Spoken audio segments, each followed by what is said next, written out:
Про этого писателя я узнал месяца 3-4 назад, поэтому не обессудьте. Вот это будут такие не исследовательские у меня сегодня замечания, а скорее читательские впечатления об этом авторе.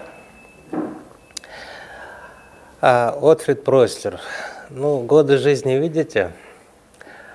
И какой обычно возникает вопрос, когда речь заходит о немецком писателе с такими годами рождения и смерти?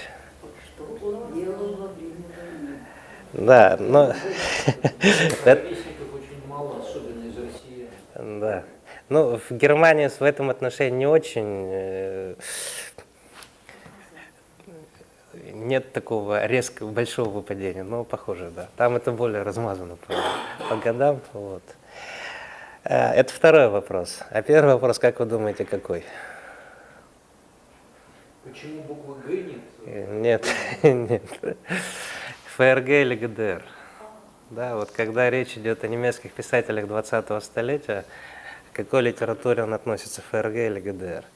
Но, как ни странно, обычно это пишется в первой строчке биографической справки автора или, по крайнем случае, во второй. У Пройслера я с трудом доискался. Он родился в Баварии и после русского плена вернулся на родину, поэтому он писатель ФРГ, но к произведениям отношения не имеет абсолютно. Он был вне политики, ну не совсем, конечно, вне политики, вне истории, но вот его произведения были детскими, не такими злободневными, не такими актуальными, поэтому, как мне кажется, особо никто не обращает внимания, из какой части Германии он был. Да, по поводу того, чем он занимался в годы Второй мировой войны. В 1944 году попадает на Восточный фронт, попадает в плен, а после плена возвращается на родину, в Германию. Родом он из Баварии. Бавария – это край, во-первых, католический, не протестантский, как северная, например, или северо-восточная часть Германии, и край больше социалистический. И поэтому его произведения, они так очень... с одной стороны, близки по духу пионерско-комсомольскому советскому менталитету, а с другой стороны, они даже в чем-то его превосходят. Вот, я постараюсь это в качестве примеры привести, доказывающие это. Книг для взрослых он не писал.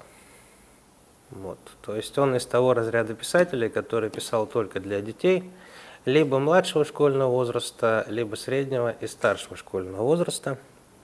Вот его основные произведения. Я читал «Маленького водяного», первую его книжку. Вот, «Маленькая баба-яга», которой сколько там лет, кто помнит? 127. Да, 127 лет, то есть совсем молоденькая баба-яга. Вот.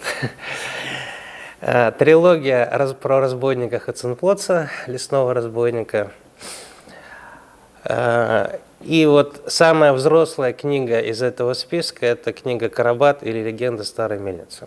Он и так и будет пояснять, что эта книга не для детей, а это книга и одновременно для взрослых, и одновременно для детей. Но это вот для старшеклассников. И книжка, конечно же, жутковатая, что характерно для немецкой литературной сказки со времен еще немецкого романтизма. Остальные книжки, насколько я понял, они такие веселые, вот, детские, но несут в себе систему ценностей, представления о добре и зле, характерные как раз для, я бы не сказал для Германии, а скорее для Центральной Европы, потому что там, по крайней мере в Карабате, присутствует и славянский компонент, и немецкий компонент. Вот, пока я готовился к лекции, я обнаружил, что Пройслер у нас в части. Вот, среди литературоведов отечественных и особенно среди педагогов, которые занимаются детской литературой. Вот для примера название статей о произведениях Пройслера. Они такие прикладные, педагогического, такого литературоведческого характера, видите. Формирование художественного вкуса у ребенка младшего школьного возраста. Формирование понятия доброты, помощи и справедливости как основа нравственных ценностей младших школьников на примере произведений Отфрида Пройслера. И пути обучения будущих педагогов – это казахская статья. Применение сказкотерапии. Вот. На немецком языке более серьезный есть вариант. Сейчас у меня тут есть переводы. Это статьи, посвященные исследованию повести «Карабат». Первое. «Власть и свобода воли» в повести «Карабат». Сорбы – это лужицкие сербы, венеды или немцы. Маленькие славянские народы в центре Германии. Ну и там далее идут исследования по поводу того, какие персонажи присутствуют в сказке «Карабат», какие фольклорные истоки этой книги и так далее. То есть, в принципе, писатель такой раскрученный, не второго ряда, но все-таки не самый культовый писатель в Германии и даже не самый культовый среди детских писателей. Ну, я более подробно расскажу про самую взрослую книгу этого писателя «Карабат» или «Легенды старой мельницы». Что меня удивило, как начитанного, человека, который познакомился с этой книгой. Во-первых, вы знаете, что сказка Пушкина о мертвой царевне и 7 богатырях написана на основе сюжета из сказки «Братьев Гримм». Наверное, да? Это «Белоснежка и 7 гномов». Русский вариант. Как вы думаете, в чем принципиальное отличие между сказкой Пушкина и сказкой «Братьев Гримм»? Гномы и богатыри, да? Потому что гномы чем занимаются? Работают. Добывают руду, то есть работают. Богатыри, насколько я помню, не занимаются ничем. Да, но там не конкретизируется. Там мы знаем, что они богатыри, что они хорошие защитники, чем они занимаются, непонятно. Вот то же самое с сказкой «Карабат». Вся сказка «Карабат» будет рассказывать о людях, которые вкалывают. Работают. Это книга про труд, про ремесло. Вот это то, что меня удивило, когда я читал. Дальше. «Легенды старой мельницы». Мельницу. Ну, у меня дед был мельником в колхозе. И я примерно представляю, какое отношение к мельнице и к мельникам у обычных крестьян. Я почитал несколько статей по этому поводу и обнаружил сходство с кузнецами. Дело в том, что мельница – это довольно высокотехнологичное производство для сельской местности, для крестьянского быта. И поэтому отношение к мельникам такое, с одной стороны, уважение в плане того, что они умеют делать то, что никто больше не умеет делать, что они приобщены к какой-то тайне, какому-то механизму могущественному, но так же, как с кузнецами. А с другой стороны, мельник – это тот, без которого нельзя обойтись при приготовлении хлеба. И поэтому то преимущество, привилегия, которое есть у мельника, оно всегда вводит в искушение этой привилегией злоупотребить. Ну, о чем на бытовом уровне идет речь? Крестьянин привез мешок пшеницы, ты разбавляешь его рожью, и в итоге на разницу зарабатываешь деньги. Да? Джеффри Чосер в предисловии к кентерберийским рассказам говорит: честного мельника в природе не существует, потому что они все жулики. Так вот, мельники – это люди, которые находятся как-то в стороне от обычной жизни. Они не всегда честные или чаще всего нечестные. Они обладают такими привилегиями, и эти привилегии порождают искушение для злоупотреблений. И в книжке «Карабат», кто-нибудь знаком с этой книгой? Нет? Ну, может, оно и к лучшему. В книге «Карабат» главный герой, мельник, он сполна оправдывает эту репутацию. Он одновременно мельник, одновременно чернокнижник, одновременно слуга дьявола. Вот. Ну и кроме того, кто-нибудь знает, как по-немецки звучит слово «мельник»?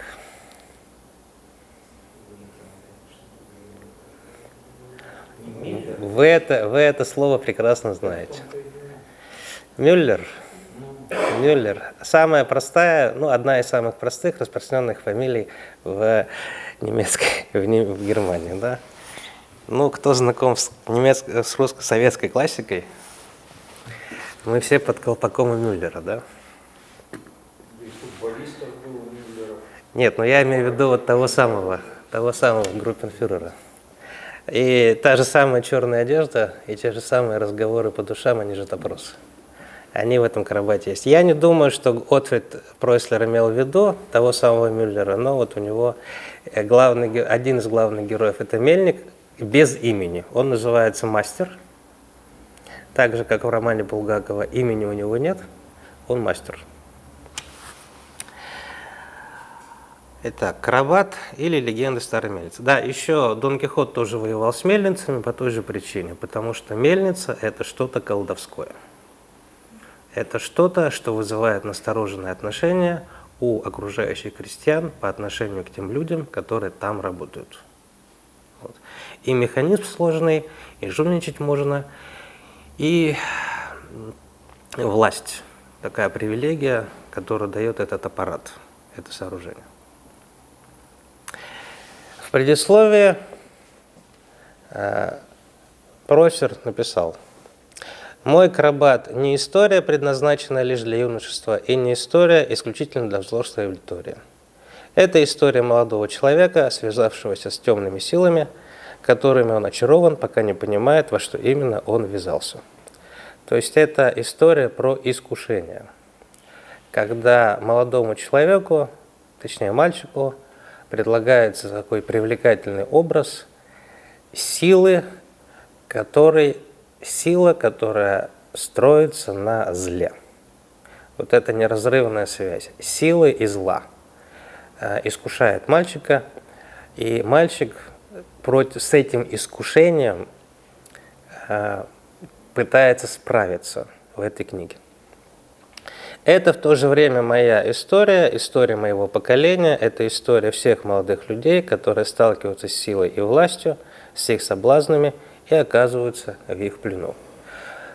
Очень отдаленная, аллегорическая, метафорическая трактовка событий, произошедших в Германии в 30-40-е годы 20 века. Пройслер так это трактует. Честно говоря, не особо вычитывается из этой истории, есть истории посильнее, но, видимо, Пройслер пытался это тоже внести в книгу. Книга вышла в 1971 году и сразу получила там 2 премии, как лучшая книга для юношества. Так, про это я уже говорил. Главный герой этого романа – мальчик-подросток по имени Карабат. Большинство исследователей особо внимание уделяют тому, что слово «Карабат», имя Карабат – это имя славянское. Он принадлежит к сербо-лужицкой народности, которая живет где-то в Саксонии, в общем, юг Германии.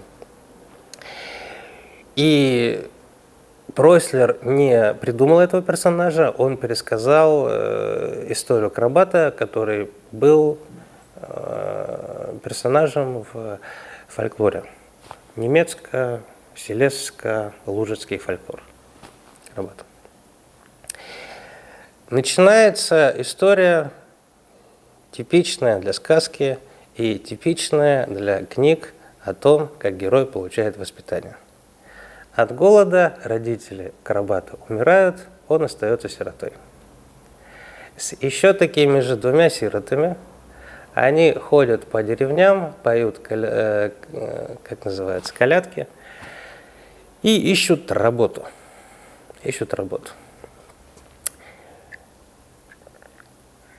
Попадают в окрестности поселения под названием Козельбрух.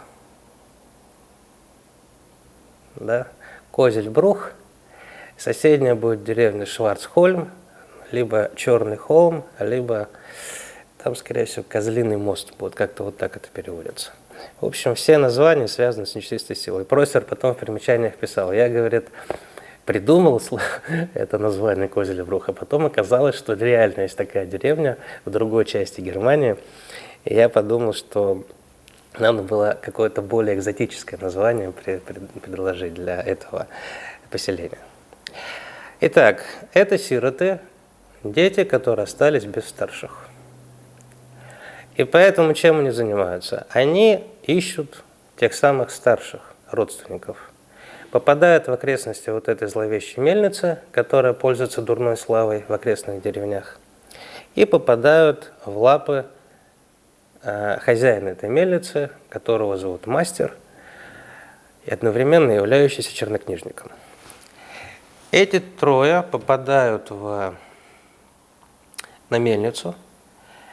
На мельнице у мастера есть ученики, точнее ученики и подмастерья, но тонкости я чуть позднее поясню, почему это важно. А как вы думаете, сколько у него должно быть на мельнице помощников? Один, что ли? Нет. Ну, если у него темные силы, ни одного. Нет. 13. 12. 12 помощников, учеников и подмастерий. Если мастеров и подмастерий не хватает, чтобы было 12, он работает сам. Вот. Ну, понятно, почему 12. Потому что он 13-й. Ну нет, апостолы, понятно, да? Это учитель и ученики. У него должно быть 12 последователей, 12 учеников. Вот. Отсылка к вот этой самой фигуре религиозной. Так вот, фактически хозяин мельницы, мастер, и другие ученики и подмастерья на этой мельнице, они становятся для этого мальчика семьей. И получается что-то вроде немецкого варианта педагогической поэмы Макаренко. Через приобщение к коллективному труду герой взрослеет и становится самостоятельной личностью. Конечно, идеология абсолютно другая, но механизм тот же самый. Сироты становятся членами семьи, трудовой коллектив становится его семьей в отсутствие родственников. И труд в рамках этого коллектива становится институтом социализации. Один ребенок ничего не может, он ищет, кому прибиться, и вот он прибивается к этому коллективу.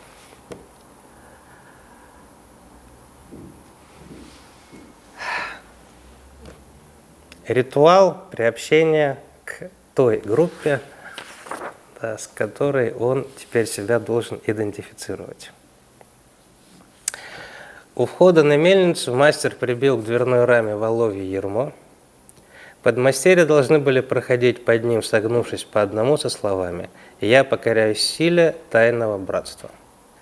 То есть те, кто работает на мельнице, их объединяет ощущение принадлежности к тайному братству. В сенях их встречал мастер, каждому давал пощечину по левой щеке, приговаривая «Не забывай, что ты ученик», потом по правой «Не забывай, что я мастер».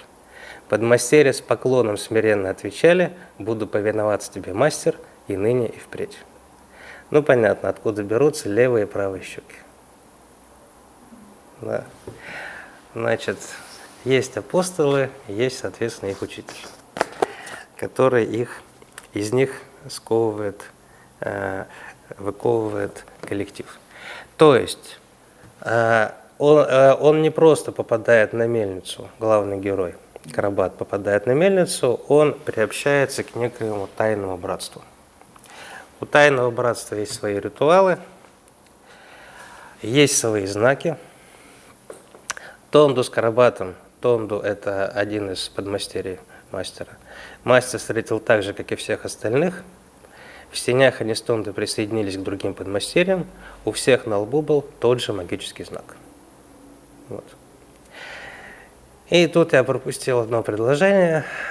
Когда акробат вливается в этот трудовой коллектив, автор делает замечание. Акробат и не догадывался, что отныне будет принадлежать мастеру и душой, и телом. То есть, когда ты устроился на работу, ты своему работодателю принадлежишь со всеми потрохами, и душой, и телом. Да. Все аспекты твоей жизни, все стороны твоей жизни будут теперь определяться тем, что ты работаешь здесь. И что ты ученик или подмастерье, или мастер. Вот все остальное будет определяться тем, что ты находишься в статусе по отношению к этому производственному процессу. Вот. Я думаю, очень знакомая картина для уральских заводов, да? Когда первичная форма первична для жителей города, то какое положение человек занимает в заводской иерархии. Что дает мастеру право управлять этими мальчиками, душами этих мальчиков? Он мастер. Мастер означает, что он овладеет тайнами ремесла. Цитирую Булгакова. Когда Иван Бездомный переспрашивает у своего соседа в психиатрической лечебнице: «Вы что, писатель?» Он гордо выпрямляется, вытаскивает из кармана шапочку с буквой «М» и говорит: «Я не писатель, я мастер». Мастер – это человек, который владеет тайнами ремесла. Европейская или, мифология, наверное, сильно сказана, но европейская такая сказочная традиция, которая приписывает суперпрофессионалу суперспособности. Если ты достиг определенного высокого уровня в своем ремесле, то ты достигаешь уровня, соперничающего с самим Господом Богом. Доктор Фауст – это пример того же самого мастера.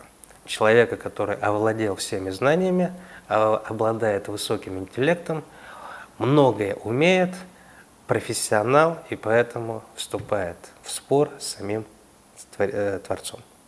Акробат – это такой юношеский вариант, конечно же, еще и легенда о докторе Фаусте. Так вот, кроме самой мельницы, предмет, вокруг которого строится деятельность мастера и его учеников, это книга. Но не просто книга, а книга с заклинаниями. Мастер у нас чернокнижник. Вот.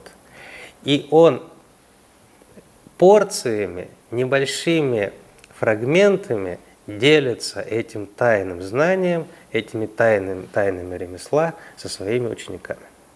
Вот это знание тайны и дает мастеру абсолютную власть над своими учениками. Высокий уровень профессионализма обеспечивает его привилегированный статус в этой группе, в этом коллективе. Знай, акробат, ты принят в школу чернокнижия. То есть мельница – это производство, а образовательное учреждение, которое сливается с мельницей, это школа чернокнижия. Здесь не учат читать, писать и считать, здесь обучают искусству искусств. Видишь книгу, скрепленную цепью, это характер, черная книга. Видишь у нее черные страницы и белые буквы, в ней все заклинания, какие есть на свете. Один только я могу ее читать, потому что я мастер.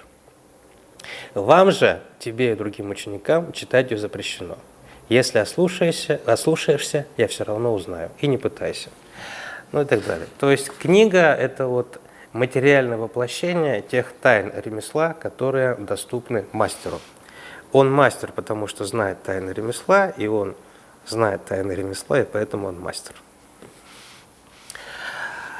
Оглавление книги. Она состоит из 3 частей. Год 1, год 2, год 3. Как сейчас называется? Базовый бакалавриат. Да?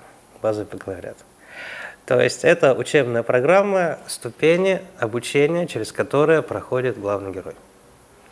Книга подростковая, поэтому она рассказывает про обучение. Соответственно, 3 ступени, которые проходит человек в любом цехе.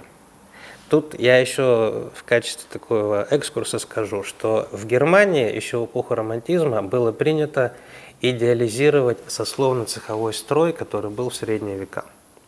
Хотя действие Карбата происходит в начале XVIII века, но это по духу соответствует средневековому представлению. Сословно-цеховой строй, где были корпорации во всех ремеслах, портные, пекари, плотники, сапожники, ювелиры и так далее. Вот в этих корпорациях человек проходил 3 ступени, начинал как ученик, потом получал звание подмастерья, и высшая форма мастерства – это мастер. Поэтому роман Булгакова, как вы помните, называется «Мастер и Маргарита». Высшая степень мастерства овладения. Так вот, на 2-й год Карабата принимают в подмастерье. Он очень удивлен, потому что стандартный срок обучения, перехода со статуса ученика в статус подмастерья был 7 лет, а его принимают через год. Я бы хотел обратить ваше внимание на то, как он воспринимает вот это повышение в звании. Да? Так, ну я не в курсе, там слесарь, электрики, каких бывают разрядов. Никто не знает. Вот. Смотрите, как это описано в книжке.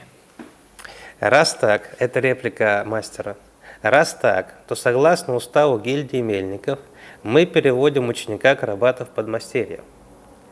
В подмастерье Карабат подумал, что ослышался. Неужто его ученичество уже кончилось? Сегодня, спустя лишь год.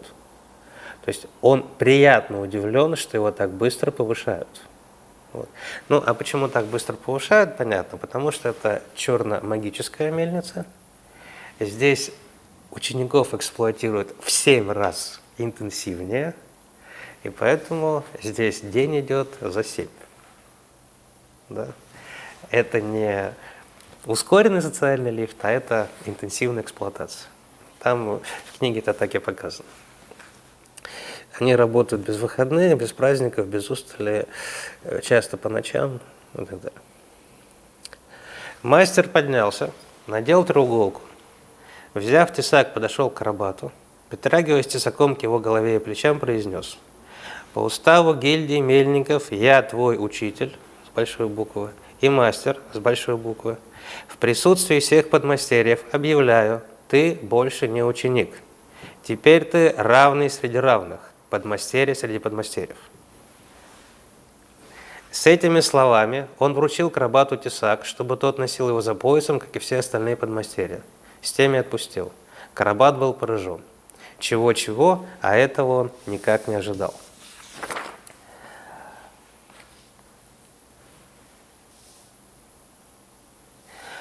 Комнату мастера он покинул последним. То есть смотрите, какое впечатление на него производит этот ритуал. Это вам не прием в октябрята или в пионеры, и даже в комсомол. Это в книге показано гораздо более пафосно, и он гораздо искренне радуется, что по уставу гильдии мельников, а так называется глава, в которой этот ритуал описан, происходит эта процедура, как он серьезно к этому относится.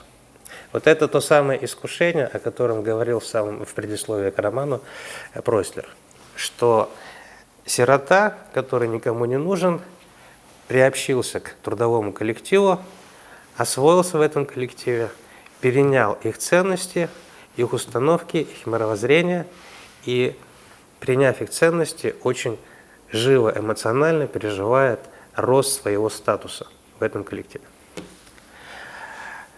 Коллектив не то чтобы нездоровый, но есть там темные стороны, об этом позднее.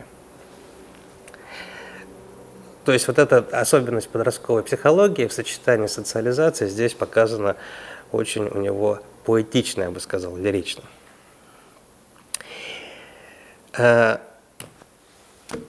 Абсолютно советская тема. Карабату нравится работать со своими товарищами. Ему нравится работать в коллективе. Или, как сейчас бы сказали, умение работать в команде. Праздник. Вот как ребенок, подросток может представлять себе праздничное событие в его жизни. В книге Прослера одно из самых светлых событий во время пребывания героя на мельнице – это замена старого колеса на новое. Сугубо техническая процедура, но как она здесь обставлена? Трудились над колесом добрых 3 недели. Части точно подгоняли одну к другой, и все без единого гвоздика. Когда колесо спустят в воду, дерево разбухнет, держаться будет лучше, чем на клею. Сташко еще раз проверил, все ли хорошо, и доложил мастеру. Мастер назначил на ближайшую среду праздник с большой буквы спуска колеса с большой буквы. Да. То есть вот это приобщение к работе большого важного механизма, его ремонту, его наладке, вот оно здесь описано как очень эмоционально и эстетически и этически окрашенный процесс. Практически производственный роман, вот, который любили писать в Советском Союзе. У Сташко, Крабата и Кита до среды работы хоть отбавляй. Построить помост, чтобы с помощью рычагов и ворота поднять из воды старое колесо и поставить новое, работенка не из легких.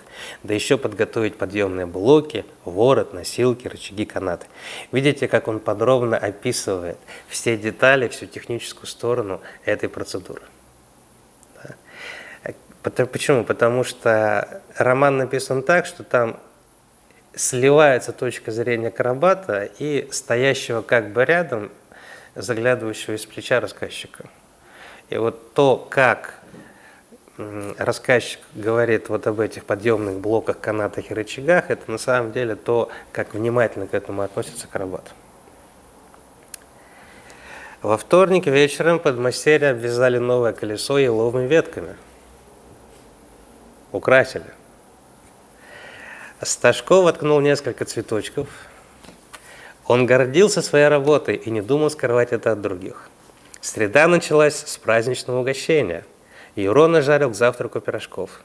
Я так думаю, на сытый желудок, и работа пойдет спора. Ешьте досыта, да только не объедайтесь. После завтрака отправились в столярку, где уже ждал мастер. По команде Сташко взялись за жерди, подсунули их под новое колесо. Готовы? Готовы. Раз-два взяли, поднимай, понесли, дотащили до пруда, опустили рядом с помостом на берегу. «Осторожней!» — кричит Сташко, «смотрите, чтобы не вышло из пазов». Видите, какой обмен репликами людей, которые занимаются совместным трудом. Да? Эх, дубинушка, ухнем, да? Вот. Готовы, готовы. Раз-два взяли, поднимай, понесли. Главное, все в порядке. Самое трудное позади, остались пустяки. Поставить вал с колесом в прежнее положение, закрепить, убрать ворота, раз, два и готово. Мастер работал с подмастерьями на равных. Когда такие особо важные торжественные случаи, мастер работает так же, как и его подчиненные. Как только установили колесо, он влез на помост, а Юро принес вина.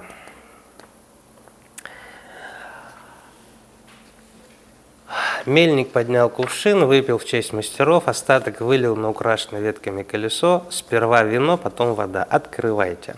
Ханса открыл шлюз, под радостные крики подмастерьев новое колесо завертелось. После этого вытащили, устраивают праздник, вытащили во двор из людской длинный стол и скамейки. Лыжко с помощью витко приволок кресло мастера, поставил на почетное место во главе стола. Вымылись в мельничном ручье, пока подмастерья переодевались в чистые рубашки и куртки. Юро закончил последнее приготовление, торжественно вынес жаркое и вино. И потом они там пируют. Как видите, в русской традиции обычно детские сказки основываются на крестьянском фольклоре, а здесь у нас есть полноценный фольклор ремесленников. Есть свои торжественные случаи, события, есть свои песни, есть свои ритуалы. И вот тот вот пир, который они устраивают после праздника спуска колеса. Все ученики и все подчиненные на мельнице работают до 7-го пота, вкалывают. но при этом отношение к труду у них соответствующее. Несколько цитат.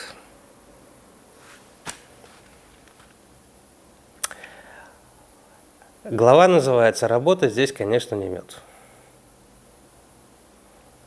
Но лучше, чем ничего. Это в начале книги. Уйти, а зачем? Еды вдоволь, ешь не хочу, крыша над головой. О чем еще мечтать нищему мальчишке? В других частях книги. Вот. Они чернокнижники, они понемногу набираются заклинаний, которыми могут пользоваться в своей повседневной жизни. И вот такая ситуация. Уложили слеги и бревна, закрепили, выложили из досок мостки, так, чтобы не оступиться и не угодить в топь. Но расстояние до торфяника оказалось больше, чем думали.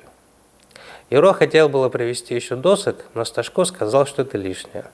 Он сорвал ветку березы и прошелся по мосткам, произнося в такт шагов заклинания и ударяя веточкой по доскам. Мосток удлинялся прямо на глазах и скоро протянулся до самого места разработок. Карабат был ошарашен. «Не пойму я, а зачем работать, если все, что мы делаем своими руками, можно просто наколдовать?» Да? Зачем читать книжки, если есть Google? Да? Зачем уметь готовить, если все можно купить в супермаркете? И Тонда, это старший товарищ Карабата, отвечает: «Все так, только такая жизнь может и опостылить. Без работы, брат, жизнь не жизнь. Так долго не протянешь». Да. Тут я вспомнил русскую классику Емеля, который на печи, да, вот абсолютно другой подход к жизни. Здесь удовольствие получают от того, что работают, а если нет возможности работать, они очень поэтому грустят. Карабат грустил, чувствовал себя одиноким и покинутым. Вопросы, да и безделье его угнетало, целый день слоняясь без толку, хоть бы уж работа какая. Но там у героя происходит очень тяжелое событие. Он теряет друга, вот этого Тонду, встречает девушку, в отношениях с которой он не совсем уверен. Но видите, отдохновение для него было бы: хоть бы уж работа какая. Лучшее средство от стресса – это труд.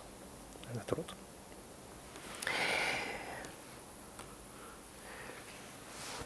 Описание неприятного человека. Мастер – это персонаж, который внушает уважение, страх своей силой. Но обратите внимание тоже, какое место в этом описании этого неприятного человека, который внушает страх, занимает труд. В Авалоне, когда прибыл со своей повозкой незнакомец с петушиным пером, это дьявол, мастер снова таскал мешки вместе с подмастерьями. Старался изо всех сил, будто хотел показать, что значит работать, засучив рукава, а может, выслуживался перед своим господином. То есть, понимаете, да? Чтобы произвести впечатление на своего начальника, мастер демонстрирует, как он может, каким может он быть трудолюбивым. По крайней мере, с точки зрения Карабата. Это выглядит именно так. Ценность труда характерна для всех героев этого произведения. Что вот работать – это хорошо, и вся жизнь строится вокруг труда. Здесь есть и свой профсоюзный лидер. Сказочный персонаж по имени Пумпхут. Пышная шляпа. Значит, тощий, длинный, старый, что никто уже не помнит, сколько ему лет. Выглядит он так, у него есть шляпа и серьга. Он суперволшебник. Он обладает такими же качествами, такой же силой, он в такой же степени владеет магией, что и мастер. Но мастер использует свою магию, чтобы подчинять мальчиков, а Пумпхут, чтобы им помогать. Помогать. Как помогать? Так, волшебник самый искусный в верхних и нижних лужицах, а это что-нибудь да значит. Все мы вместе взятые не можем и половины того, что сделать он одним пальцем. Однако всю свою жизнь он оставался простым подмастерьем на мельнице. Стать мастером его не тянуло. Быть важным господином, чиновником, судьей или придворным и вовсе не привлекало. А ведь мог бы стать кем угодно. Все ему было по плечу. Но вот не хотел. Потому что свободный человек и таким желал оставаться. Летом странствовал с мельницы на мельницу, останавливался где хотел. Никого над ним, да и он ни над кем. Свободен. Нравилось ему это, да и мне бы тоже понравилось, черт возьми. Что же он делает, пока странствует от мельницы к мельнице?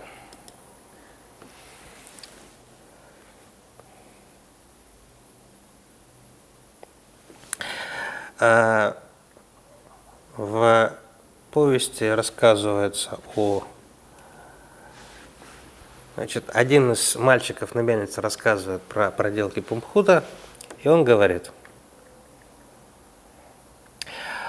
как я уже говорил, Пумхут пришел к шляйфе, к тамошнему мельнику, а тот был старый скряга. Чуть ли не масло из хлеба выжимал, а из супа соль выпаривал. Злой как черт. Злость срывал на подмастерьях. То есть условия труда очень плохие для работников.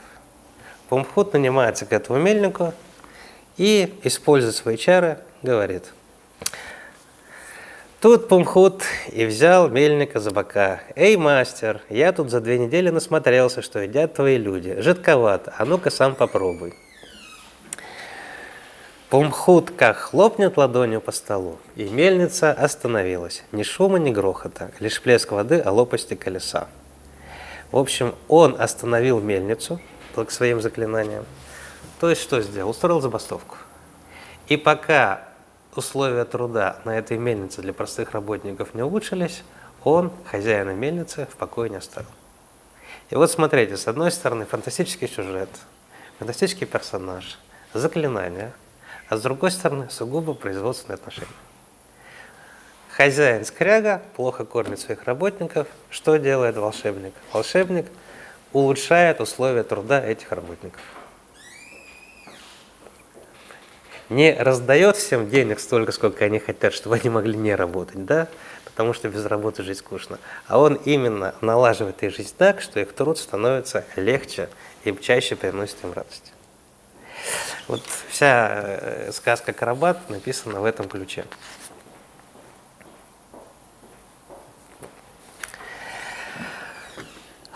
Причем сам Просер, как мне кажется, этому большого внимания уделял. У него это вот идет как само собой разумеющимся. Но вот я, сравнивая сказки русские и другие литературные сказки, когда читал, обратил на это внимание.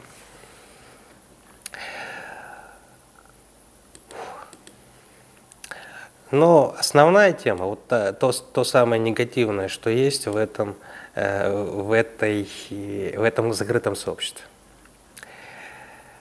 На мельнице складывается, во-первых, сложный производственный процесс, который требует высококвалифицированной рабочей силы, и поэтому они образуют закрытую корпорацию, тайное братство.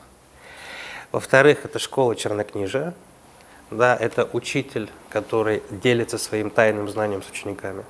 И вот это 2 типа связи, которые укрепляют это сообщество. И еще это похоже на секту, потому что мастер обладает некими сверхъестественными способностями, которые внушают почтение, ужас и страх и ограничивают свободу его подчиненных. Мельница устроена так, что ты не можешь ее покинуть. В каком бы направлении ты ни шел, ты все равно возвращаешься обратно к мельнице. Вот это 3 составляющие здесь представлены. Это заводское сообщество, это сообщество учеников и учителей и сект. К сожалению,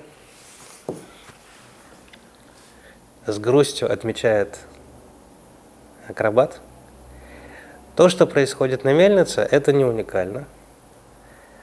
Фактически так живут многие современные люди. Один из эпизодов в романе.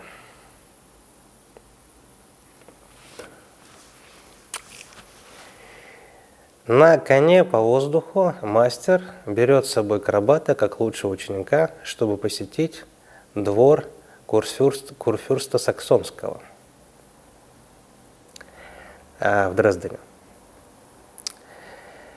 Они прибывают во дворец, Их там встречают как старых знакомых.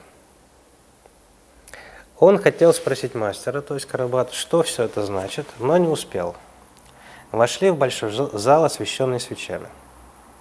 В зале толпились важные господа, офицеры, полковники, придворные в орденах и лентах. Как сейчас бы сказали, элита. Вот. Мастер у нас вхож в круги, которые управляют судьбами страны и судьбами Европы. Подошел камердинер, он узнает мастера. Наконец-то вы пожаловали, курфюрст уже ждет. И, указывая взглядом на Карабата, спросил: вас сопровождают? Да, юнкер, он имеет в виду Карабата, он подождет здесь. Камердинер подозвал офицера. Дальше мастера уводят на аудиенцию с курфюрстом саксонским Августом, а Карабат остается в приемной и слушает разговоры, которые ведутся в кулуарах. Офицер повел Карабата к столику у окна: вино или шоколад. Карабат предпочел стакан красного вина. Пока он разговаривал с офицером, мастер вошел в покой курфюрста. «Надеюсь, ему это удастся», — проговорил офицер. «Что удастся?» «Вы ведь должны знать, юнкер, что ваш господин вот уже больше месяца пытается убедить его светлость в том, что его советники, призывающие к миру со шведами, просто ослы, и что всех их надо гнать в шею». То есть мастер, тот, кто управляет мельницей, тот, кто управляет учениками, может еще и управлять политиками, потому что это тоже власть. Черная магия – это власть над механизмами, власть над душами учеников и власть над политиками. А кто-нибудь может догадаться, что это за война, в которой курфюрст колеблется, воевать со шведами или не воевать? Нет у нас историков. Вот. В общем, на самом деле, это ситуация сразу после Полтавской битвы. Дело в том, что в Северной войне, которую вел Петр I против Карла XII, шведского короля, у Петра I было два союзника. Это король Дании и король Польши, он же курфюрст саксонский, Август. Данию Карл XII выбил очень быстро, а потом он быстро разбил русскую армию под Нарвой. И года 2 или 3 воевал с поляками, их тоже всех разбил. Потом русские оклемались, нанесли поражение шведам под Полтавой. И вот курфюрст колеблется, вступать ли опять в войну против шведов или оставить их в покое. Но в данном случае это не суть важно. Главное, что здесь вот есть альтернатива. Воевать или не воевать? Мир или война? Полковники и другие офицеры, окружив их столик, улыбались ему, пили за его здоровье. За войну со шведами раздавалось со всех сторон. Хоть бы курфюрст решил ее продолжать. Все равно, победа или поражение, лишь бы война. Вот все в приемной надеются, что мастер черной магии сможет уговорить их государя начать войну. Да? Черная магия управления людьми неизбежно приводит к смертям и к насилию и к смертям. В полночь мастер возвратился в зал. Курфюрст проводил его до дверей. «Благодарю вас», — сказал он громко. «Принимаю ваш совет. Ваши аргументы меня убедили. Итак, война продолжается». Господа офицеры зазвенели саблями, придворные замахали шляпами.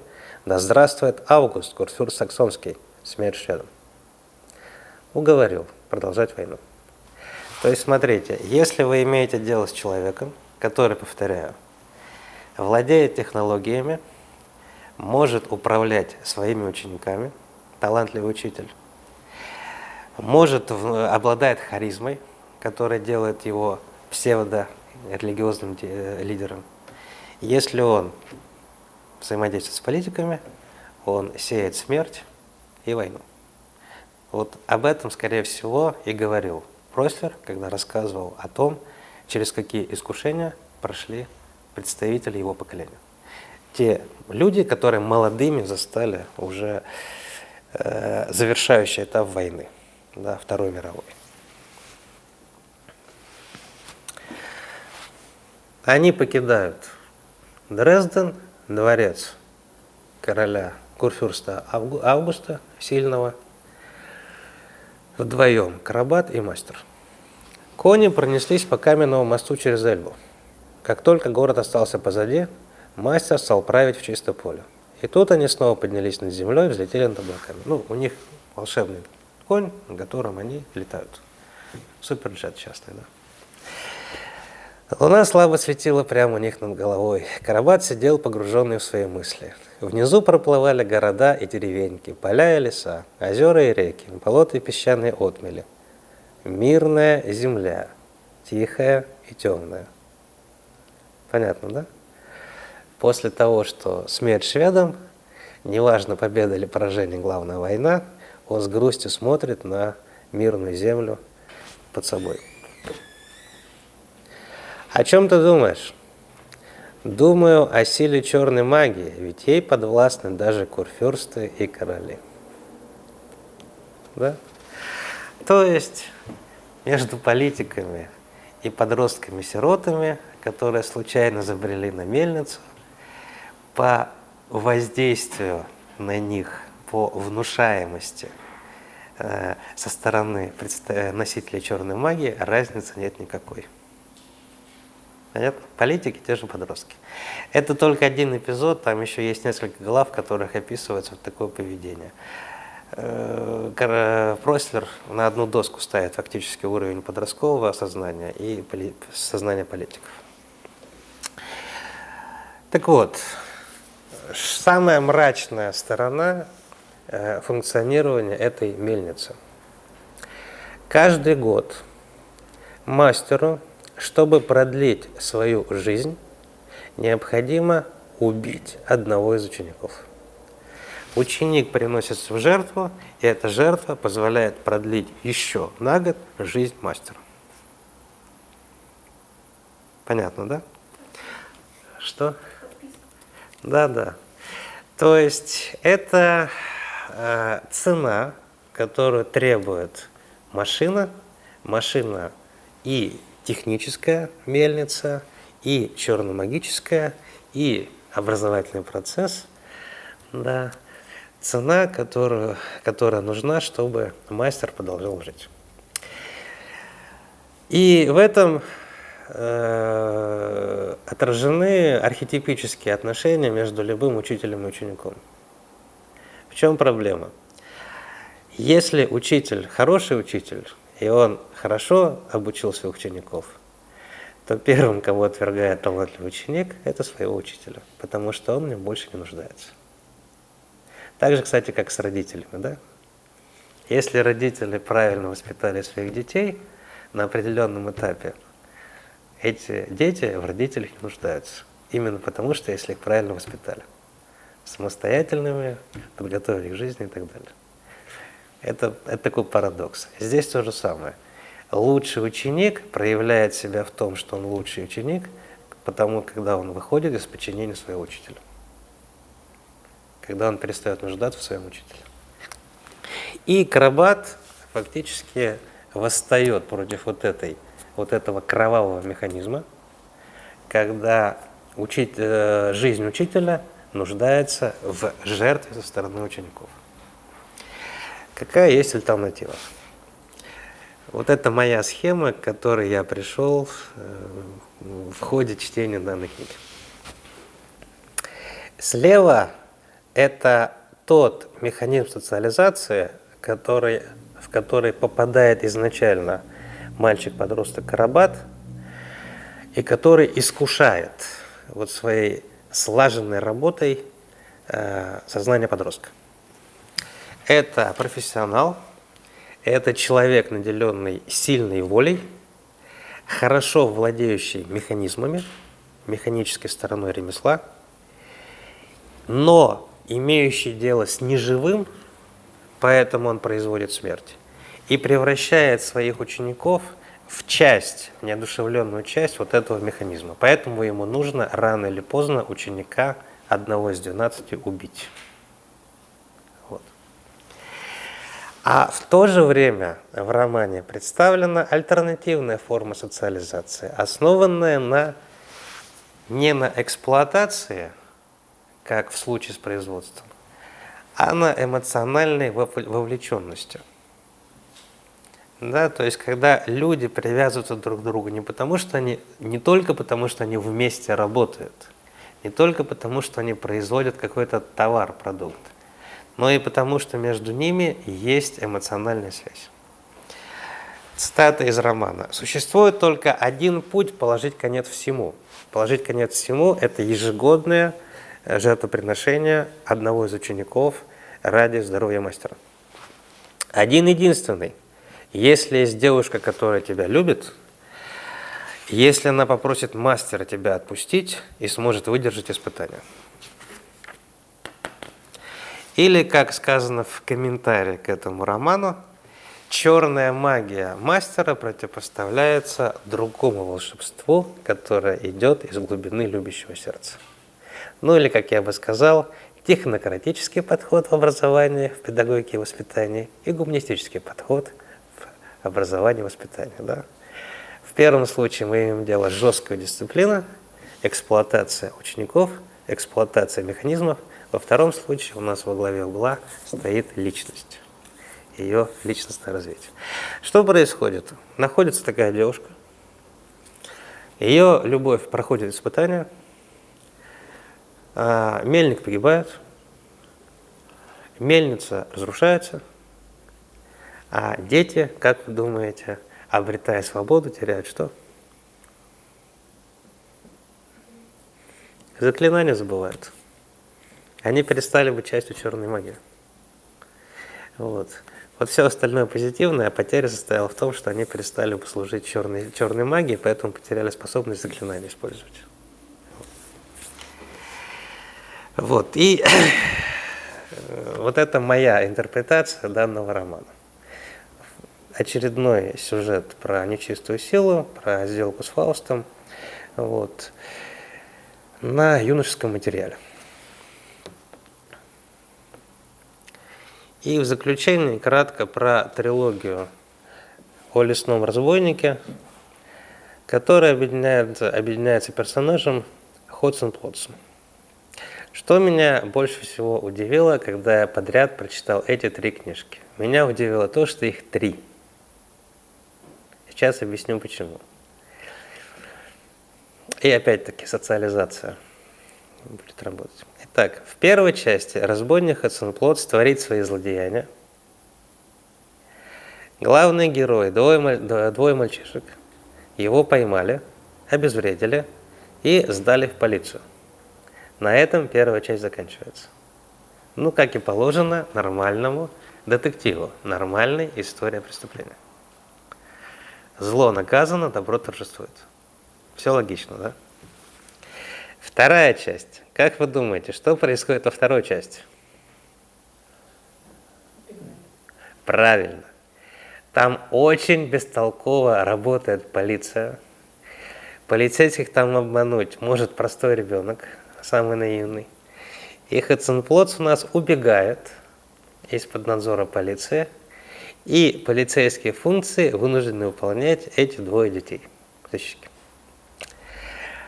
Во второй части его возвращают в тюрьму. Вот.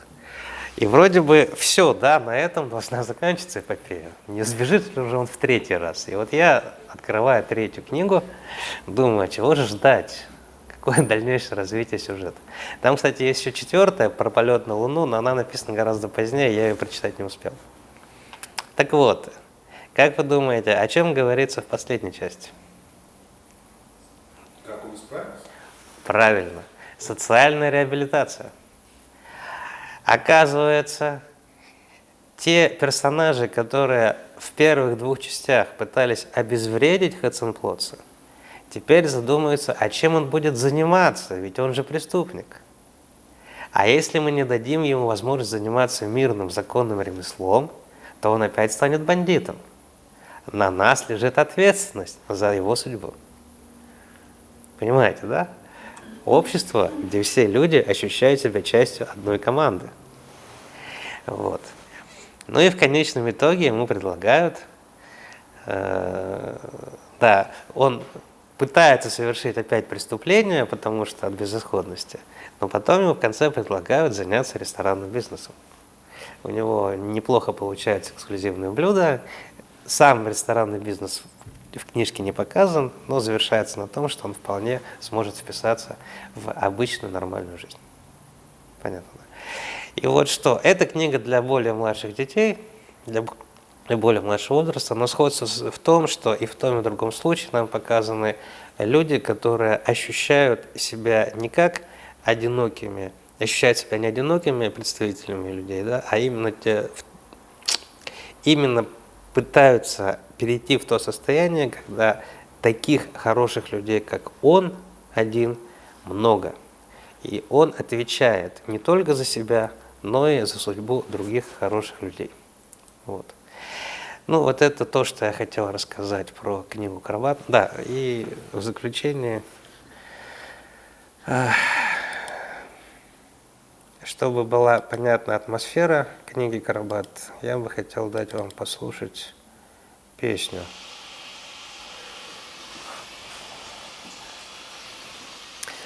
Текст будет группы «Мельница», по-моему, а видеоряд из экранизации романа «Карабат» 2008 года. Ну, вот это краткое содержание книги. Вот. Видели там и пентаграммы на лбу, и вот этот визуальный ряд, на который я хотел обратить внимание в моем выступлении, что все вокруг техники, да, что вот эти крутящиеся колеса, сложные механизмы, поэтому человек, который ими управляет, он должен обладать какими-то экстраординарными способностями, а где такие способности, там и власть, а где власть, там и злоупотребление, и черная магия. Вот. Кстати, можете в фильме посмотреть или в книжке почитать, в чем было испытание, которое прошла девушка, и тем самым спасла своего молодого человека и всех остальных учеников, вывела из рабства. Испытание не очень сложное, но требующее эмоциональной отдачи, эмпатии. Ну, на этом у меня все.